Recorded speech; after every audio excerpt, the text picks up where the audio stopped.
हामी हर कोहीको चाहना हुन्छ कि हामीसँग भएको पैसा एउटा रिक्सी ठाउँमा मात्र इन्भेस्ट नभएर हामीले मेहनत गरेर कमाएको पैसा, हाम्रो समय खर्च गरेर कमाएको पैसा या हाम्रो पैसा खर्च गरेर कमाएको पैसाले चाहिँ एउटा राम्रो रिटर्न दियोस् अनि त्यो रिस्क फ्री ठाउँमा इन्भेस्ट होस् भन्ने हामी चाहन्छौँ भने आज म तपाईँहरूलाई यसरी नै डिभर्सिफाइड गरेर इन्भेस्ट गर्न सकिने एउटा प्लेटफर्मको बारेमा बताउनेवाला छु। हजुरले टाइटल अनि भिडियोको अगाडि थम्बनेल हेरेर पनि थाहा पाइसक्नु भएको छ आज हामी के विषयमा कुराकानी गर्दैछौँ भनेर। नमस्कार, this is me Pavitra and this is my variety box.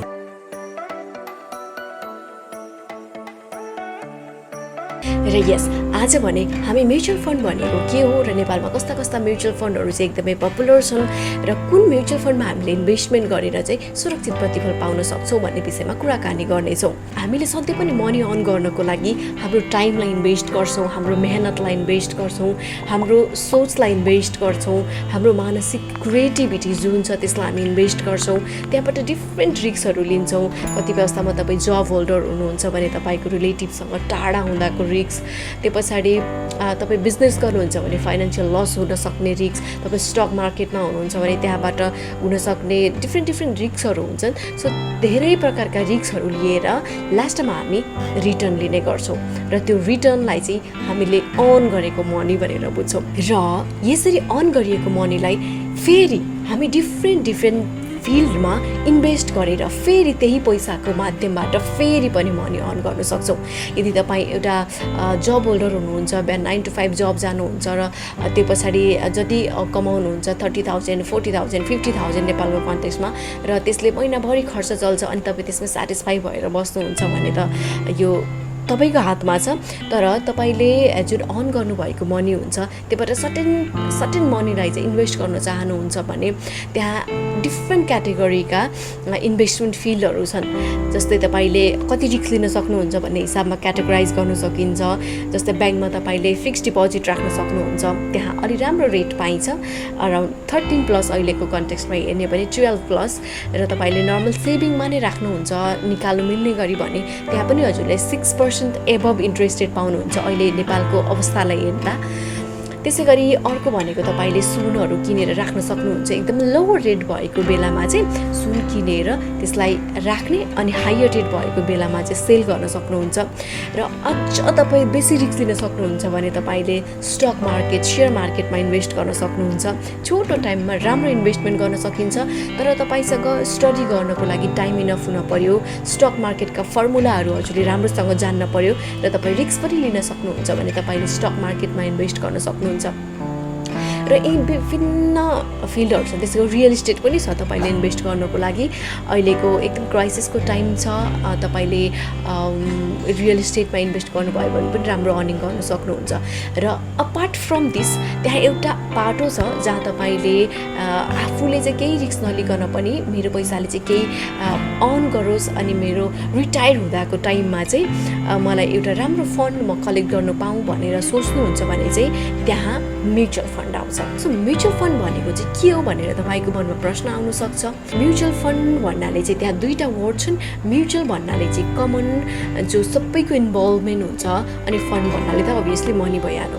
So सबै इन्भेस्टरहरू, सबै व्यक्तिहरूबाट चाहिँ एउटा फन्ड कलेक्ट गर्ने एउटा अर्गनाइजेसन हुन्छ जसले चाहिँ डिफ्रेन्ट फिल्डमा इन्भेस्ट गरेर एउटा सेक्योर रिटर्न तपाईँलाई दिन्छ भने त्यसलाई म्युचुअल फन्ड भनिन्छ। जस्तै नेपालकै कन्टेक्समा हेर्ने भने एउटा अर्गनाइजेसन हुन्छ। जस्तै नेपालको कुन म्युचुअल फन्डको कुरा गरौँ, NIBLS क्यापिटल, त्यसै गरी NIMB डेप्ट फन्ड अनि NIC एसियाको पनि छ। सो म्युचुअल फन्डलाई हामी एकदम सजिलो वेमा कमन फन्ड भनेर बुझे पनि हुन्छ। त्यहाँ तपाईँले आफूले फाइनेन्सियल डिसिजन लिन परेन, त्यहाँ तपाईँको फाइनेन्सियल एडभाइजर हुन्छ, फाइनेन्सियल एउटा लिडर हुन्छ जसले चाहिँ मार्केट कस्तो भइरहेको छ, हामीले कुन फिल्डमा चाहिँ इन्भेस्ट गरेर सेक्योर रिटर्न लिन सक्छौँ भनेर डिसिजन उनीहरूले लिन्छन्। सो तपाईँले एकैचोटि इन्भेस्ट पनि गर्नु पर्दैन। इन्स्टलमेन्टमा तपाईँको स्यालेरीबाट सर्टेन पर्सेन्टलाई चाहिँ एउटा ठिक छ म यो मेरो रिटायरमेन्ट हुँदाको लागि होस् जे होस् भनेर माया मारेर चाहिँ इन्भेस्ट गरिरहनु भयो भने जब तपाईँ रिटायर हुनुहुन्छ त्यो बेला एकदम राम्रो रिटर्न प्राप्त गर्न सक्नुहुनेछ, जसलाई चाहिँ हामी म्युचुअल फन्ड भनेर बुझ्छौँ। डिफ्रेन्ट सेक्टर भन्नाले नेपालमा हेर्ने हो भने चाहिँ सर्टेन पर्सेन्टलाई चाहिँ स्टक मार्केटमा इन्भेस्ट गर्छ, सर्टेन पर्सेन्टलाई इक्विटी फन्डमा र सर्टेन पर्सेन्ट ब्याङ्कमा सेभमा डिपोजिट राखेर आफ्नो रिस्कलाई चाहिँ मिनिमाइज गरेर यसरी हामीबाट कलेक्ट गरेको फन्डलाई चाहिँ उक्त अर्गनाइजेसनले इन्भेस्ट गरेर राखेको हुन्छ। त्यसकारण हामी स्टक मार्केटको कम्पेरिजनमा हामीले म्युचुअल फन्डमा गरेको इन्भेस्टमेन्ट केही पर्सेन्ट सेक्युर छ भनेर पनि भन्न सक्छौँ। यसरी हामीले इन्भेस्टमेन्ट गरेको मनी अरू ठाउँमा कहाँ इन्भेस्ट गर्ने भनेर फाइनेन्सियल एडभाइस लिने या फाइनेन्सियल इन्फर्मेसनहरू कलेक्ट गर्ने मान्छे अरू नै हुन्छ। त्यसकारण यसलाई AUM भनेर पनि बुझिन्छ। यसको मतलब एसेट्स अन्डर म्यानेजमेन्ट। त्यसकारण तपाईँसँग पैसा राम्रै छ र त्यसलाई कहाँ इन्भेस्ट गर्ने र कहाँ सुरक्षित इन्भेस्ट गर्ने भनेर सोचमा हुनुहुन्छ भने म्युचुअल फन्ड उत्तम विकल्प हुनसक्छ। अर्को वेमा हामी म्युचुअल फन्डलाई यसरी पनि बुझ्न सक्छौँ, तपाईँ कुनै एउटा डेस्टिनेसन चुज गर्नुभएको छ जानको लागि, तपाईँले त्यहाँ पुग्नको लागि दुईवटा अप्सनहरू छ।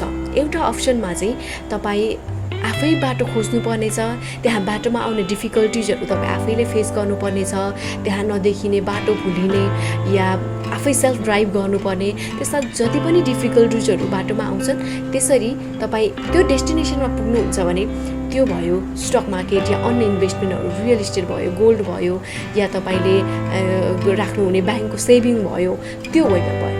अर्को विकल्प के छ भन्दाखेरि त्यो डेस्टिनेसनमा पुग्नको लागि तपाईँसँग सेफ ड्राइभर छ, तपाईँले बाटो कहाँ जान्छ, कुन बाटो जाँदा दायाँ बायाँ कहाँ मोडिँदाखेरि चाहिँ डेस्टिनेसन आउँछ भन्ने टेन्सन छैन, तपाईँ आनन्दले बस्नुहुन्छ।